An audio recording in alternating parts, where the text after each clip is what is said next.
Hello, in this lesson I'm going to talk about drag forces and I'm going to show you how easy it is to solve problems related to it.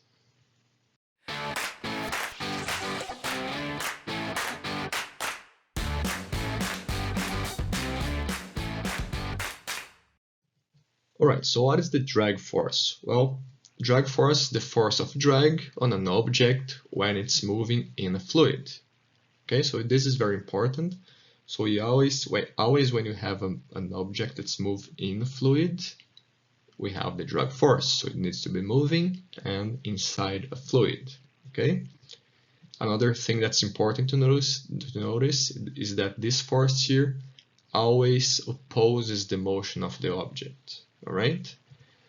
Well, probably you had this experience already, where you're in a car, a moving car, and you stick your hand outside the window and you can feel something that's lifting, like the air is lifting your hand, right? You're not doing anything, you can move your hand, but you always have this thing, this force opposing the motion. This is exactly the drag force, okay? You have an object, your hand, that's moving in a fluid, the air. And you probably noticed that the faster you go, this force increases, right? And the relation we have is this force is proportional to the velocity squared. And also, depending on the way you put your hand outside the window, if it's very wide open, you have a greater force. But if you put your hand in a way that just a little bit of it's facing the wind, the force is not that great, right? So we also have this relation here that the drag force is proportional to the area of this object, okay, facing the fluid. So this is the relation we have, the proper relation for the drag force, okay? So we know that the drag force is actually half of the drag coefficient. It depends on the material, depends on the thing, the object you're dealing with, okay? The density of the fluid you are in, the area of this object that's facing the wind, and the velocity of the object, okay, squared. So this letter C here is related to the object, okay, the material, the shape of the material, the object, sorry, and, well, if it's very rough or not, okay, and the density is the density of the fluid. It's related to the fluid, okay. The area is the area facing this fluid, and, well, the velocity squared of the object. We have various applications for the drag force, and this includes aerodynamics, okay, in cars and also in airplanes, right? Depending on the way you move the airplane or the shape and material you build the car or the airplane, we change this drag force here, all right? Another application for the drag forces is when we want to calculate the terminal velocity of something, okay? Especially something that's falling in the air, for example, a skydiver. So a skydiver, let's consider this guy here, he's falling, and, well, he already reached his terminal velocity. So we know that the weight of the skydiver is the same as the drag force, okay, in a way that this movement is not accelerating anymore, so the velocity is constant.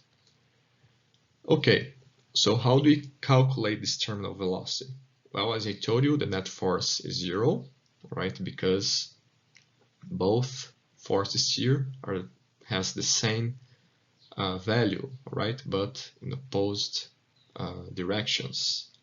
So we have that the drag force equals the weight of the skydiver, but we also know how to calculate the drag force. So we can make these two things equal, right? And, well, we can isolate the velocity here in a way to find the terminal velocity. So that's the situation when we have the terminal velocity of an object that's falling. All right? Okay. Let's now put it to practice. Okay, by the end of these videos, you see how easy it is to calculate and to deal with the drag force. All right? So we want to find the terminal velocity of an 85 kilogram skydiver that is falling in such a position that his area facing the ground is 0.7 square meters and the drag coefficient is 1. Okay? Alright, so we can just use the terminal velocity formula we've talked about before. And well, we have the mass, we have the drag coefficient, and we have the area of the skydiver that's facing the ground, right? That's facing the fluid, okay? But we're missing the density of the air.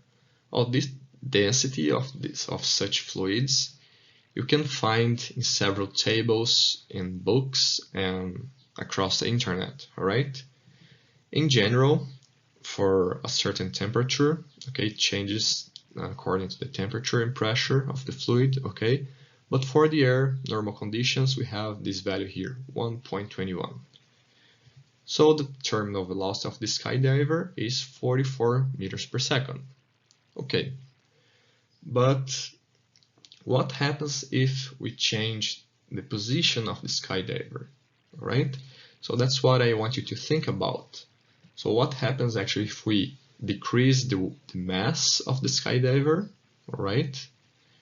Now it's a 75 kilogram skydiver, and instead of falling this position, he falls pointing his head down, okay, in a way that the drag coefficient is now 0.7 and the area of his head, okay, is 0.18 square meters. So we're changing the position of the skydiver and making it, well, lighter, right? So think about it, do your calculations, and put your answers in the comment sections. See you later. See you later. If you enjoyed this video, don't forget to subscribe and stay tuned.